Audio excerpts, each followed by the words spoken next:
Today's video is sponsored by SimpliSafe. There's no safe like SimpliSafe. More about them in a moment.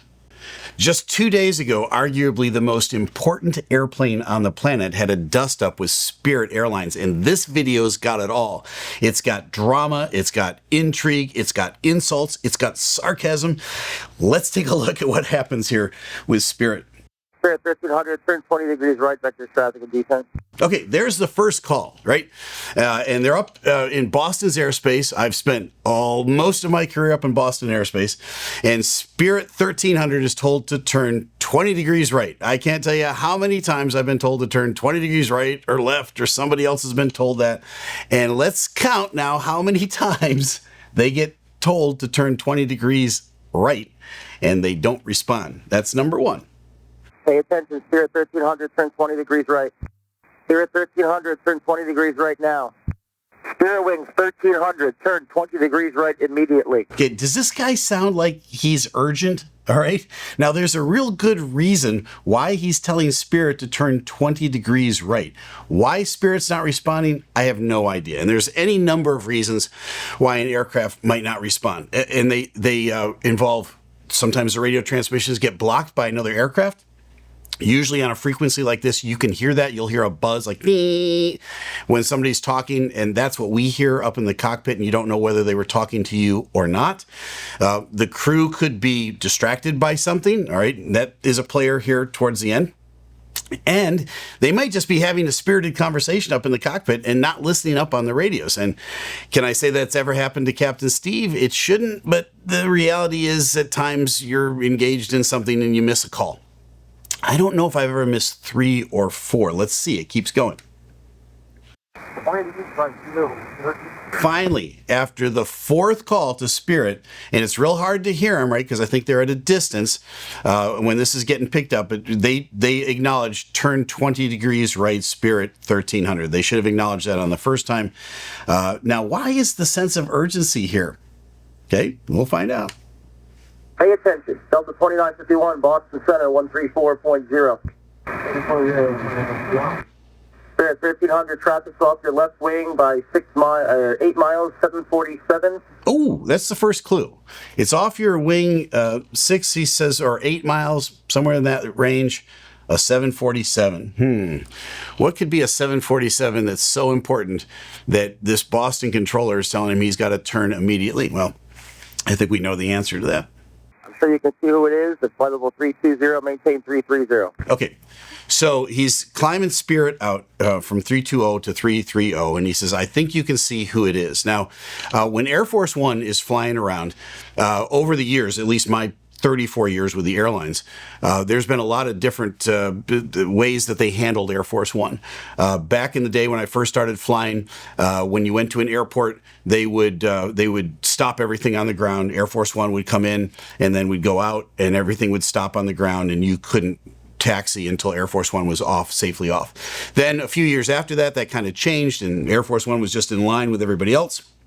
And then I think maybe 10, 12 years ago, and honestly, folks, I don't remember who was, what administration it was, but it was maybe a dozen years ago. They put us into holding airborne when Air Force One would come through. And that was really frustrating because you're trying to get someplace and they won't tell you why you're in holding. They just tell you hold in present position, and you'd sit there and wait and wait and wait. And of course, you're coming up the East Coast corridor somewhere near Washington, D.C. 3 guesses what this is all about. And then they'd hold everybody for 45 minutes once I was in a holding pattern until they released us to go. And that was Air Force One coming through. Now, my experience with the Air Force One anywhere in the vicinity is that it's kind of back to the way it was originally when I first started flying, that they kind of will hold people on the ground, but the airplane will come in and go out quickly. When the whole presidential motorcade goes someplace like to New York City or something, there's usually gridlock because, for obvious reasons, right? They have to cordon off everything, and the motorcade's got to move through. It's not much different with Air Force One, but it is a little bit. So here we go. There's more. Lots of inaudible from Spirit. You can hardly hear what they're saying. Keep an eye out for him. He's white and blue. Okay, so he tells him, keep an eye out for him. He's white and blue. So here's the sarcasm, right?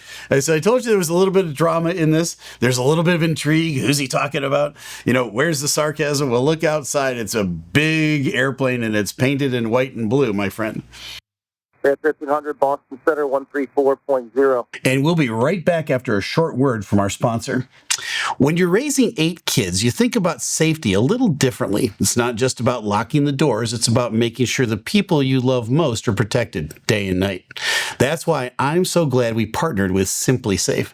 For me, home security isn't just a nice to have. It's peace of mind for my whole family. SimpliSafe makes that peace of mind simple. Right from the app, I can arm and disarm the system, check in on the cameras, and even get alerts if something is going on while I'm away. It's total control from anywhere. And now, with their new Active Guard outdoor protection, SimpliSafe goes beyond the old idea of an alarm. Traditional systems only alert you after a break-in. By then, it's too late. The damage is done. With Active Guard, the cameras use advanced AI to spot suspicious activity before it turns into a crime.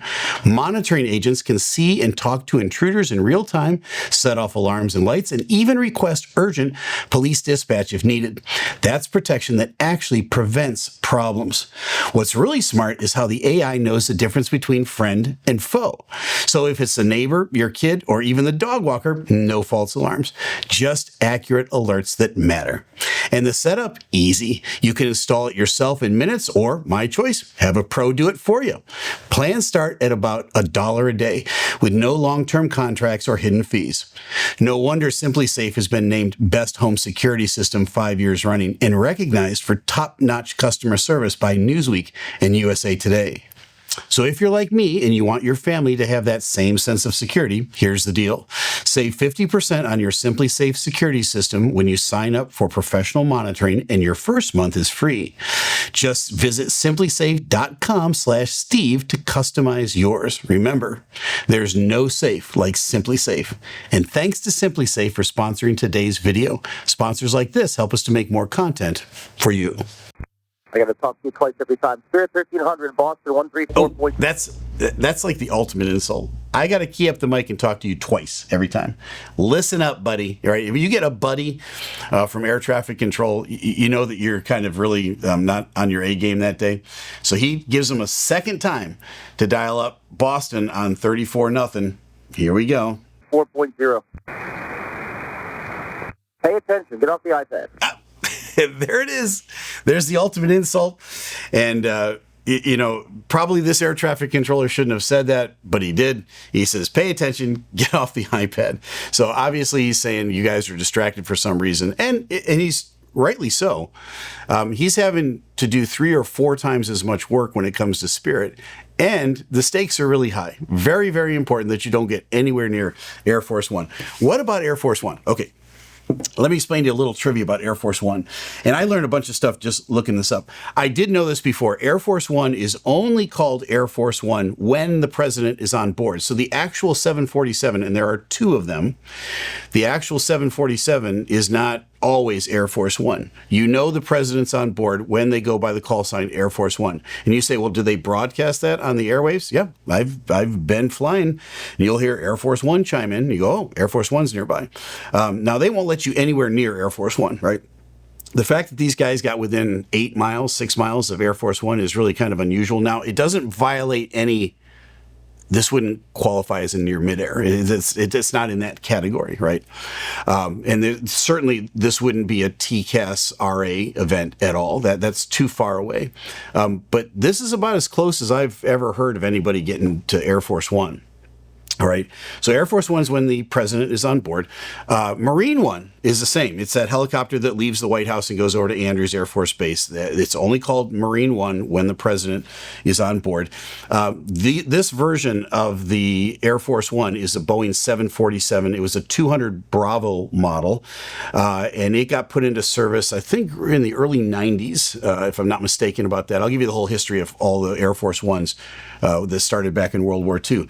But the actual nomenclature for this airplane is Victor Charlie 25 Alpha. It's a VC-25A. It's actually not technically a 747. It's got its own distinct designation. Now, to look at it, it's a 747-200B model. The history goes like this. The first airplane that was pressed into service just to fly the president around was at the very tail end of World War II. Roosevelt flew over to the Yalta Conference in a C-54 Skymaster. So the president, prior to that, flew commercial. And over time, there became security concerns about the president of the United States actually being on a commercial airliner to go someplace. And they decided towards the end of World War II to say, hey, he's got to have his own airplane, right? So this C-54 Skymaster, they pressed into service. I think Truman flew that same airplane for 2 more years. And then they kind of got more official about it. When Eisenhower became president in the early 50s, they had, in my humble opinion, the most beautiful airplane ever designed. They had the Constellation, all right, as Lockheed Constellation as the presidential airplane. If you, we'll show you a picture right here. It's a beautiful, beautiful airplane. So he flew that for a number of years. And then, of course, we got into the jet era, and the 707 was the natural replacement for it. And the 707 lasted for a really long time, from the beginning of the jet era in the 1960s all the way through President Reagan. I think Reagan commissioned the next follow-on, the 747, and then President Bush Sr. was the first one to fly the Boeing 747, the VC-25A, the one that's still being flown around today by presidents. Now, there's a replacement airplane on the books. It's supposed to come out in late 2026. It'll be a 747-800 model, and its nomenclature is going to be the VC-25B. All right. So that's all your trivia today for the history of Air Force One. And I want to hear in the comments, because I really don't know that much about Air Force One. I've spoken with 1 or 2 former Air Force One pilots over the years. And you can imagine that these are the sharpest of the sharpest. These guys are great. I talked to this one guy, I think he was like 92 years old, and he had been Air Force One captain and still super sharp at age 92. And you can see why they picked him to fly Air Force One. But I think all the pilots come out of the Air Force. But let me hear, if you got more information about Air Force One, let's hear about it in the comments, because to me, it's a fascinating airplane and a fascinating history that goes behind it. But this one had it all, my friends. Spirit Airways takes it on the chin on this one, because they didn't listen up on the radios. They didn't respond. When they do respond, you can't understand what they're saying. And then on top of all of that, they get scolded sarcastically by the air traffic controller, telling them to listen up on the radios and get off their iPad. Ay, ay, ay. All right. I hope that never happens to me. So to all my buddies out there flying airplanes, listen up on the radio and get off the iPad. Now you know. I'm Captain Steve. Fly safe. All right. So, Emma, you've got another Make-A-Wish child coming up in the next week, right? Yep. 1 week exactly. Oh, and speaking of that child, here she is, Sylvia. How are you, sweetie? Good. Are you looking forward to your Make-A-Wish trip? Yes. Are you going to who are you going to dress up like at Disney?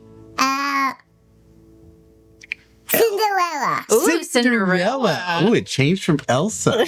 All right. Well, we're getting really close to our goal. And how much is our goal to raise for Make-A-Wish? $1,100. $100,000. That's perfect. $1,100. All right. Yeah, $100,000. And folks, we're getting really close to our goal. And so if you can help us to get over that goal, again, let's blow the lid off of it. Honestly, we're going to help at least 10, right? Make-A-Wish families get their wish taken care of. And we're just that close. Yep. Yep. So close. And we go in 1 week. We go in 1 week, and we're going to give you some videos from down at Disney World when we're down there with Sylvia on her Make-A-Wish. Thank you for helping. I'm Captain Steve. Fly safe. I couldn't have said it better myself.